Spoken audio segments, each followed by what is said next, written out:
বাবার ছবি, কলমে অরুণাচল দত্ত চৌধুরী, কণ্ঠে শ্রী শ্যাম। বাবার ছবি। স্বপ্ন বলতে একটাই ছিল, মানুষ করবে ছেলে। ভাবত ছেলের লেখাপড়া হবে নিজে আধ পেটা খেলে। সন্তান মানে এই বোকা আমি মানুষ হইনি তত, যদিও ডিগ্রি পেয়ে গেছি কিছু সান্ত্বনা অন্তত। এই কাহিনীর প্রথমটা শুরু সুদূর মফস্বলে।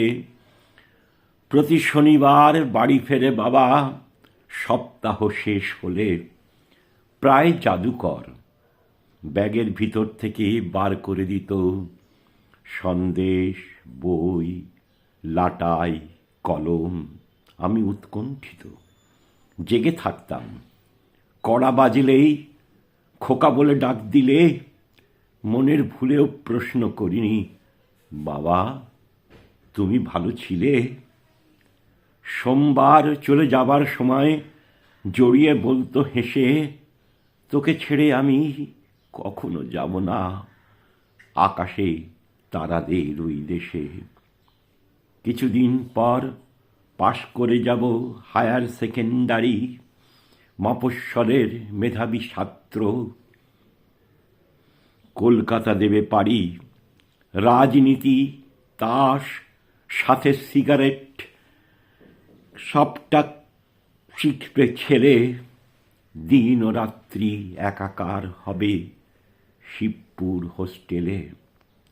যোগাযোগ করা তখন সহজ ছিল না, সুলভ ছিল না ফোন, চিঠি দিতাম না।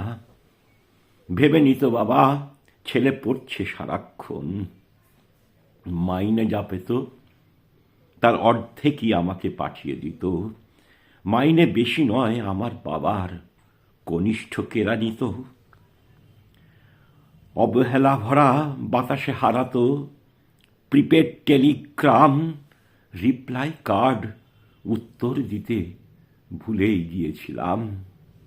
এত উড়লেও ভবিষ্যতের ততটা ঘটে না ক্ষতি। আজ উৎসব, আজ উৎসব, সহপাঠিনীর পাওয়া গেছে সম্মতি। জানিয়েছে সে রাজি আছে প্রেমে, যদি গড়কেই আর উজ্জ্বল ভিসা জোগাড় করতে ঘটল না দেরি আর। সহপাঠিনীর সাথেই এখন ৭ সাগরের পারে, সন্তান নিয়ে টেক্সাসে আছি সুখে ভরা সংসারে। ফোনের মধ্যে বাবাকে বোঝাই, চলো ওল্ড এজ হোমে, বাড়িতে একলা তুমি নিরাপদ নও। বোঝে না সে কথা কোনো ক্রমে। যত বলি সব খরচ পাঠাবো, ডাক্তার, নার্স, আয়া, বাবা বলে, খোকা এই উঠোনে পড়ে আছে যে তোর ছায়া, কান পাতলেই তোর গলা শুনি এ বাড়ির প্রতি ইঁটে। শেষ অবধিও একরোখা বাবা আঁকড়ে থাকলো ভিটে। আজ প্রতিবেশী ইমেল পাঠিয়ে জানিয়েছে সংক্ষেপে, তারাদের দেশে চলে গেছে বাবা আগুন ভেলায় চেপে। শেষ প্রলাপেও আমার কথা গিয়েছিল নাকি মিশে। এইবার বাড়ি ছেড়ে যেতে কোনো আপত্তি করেনি সে। আমার দু চোখে এতদিনে নামে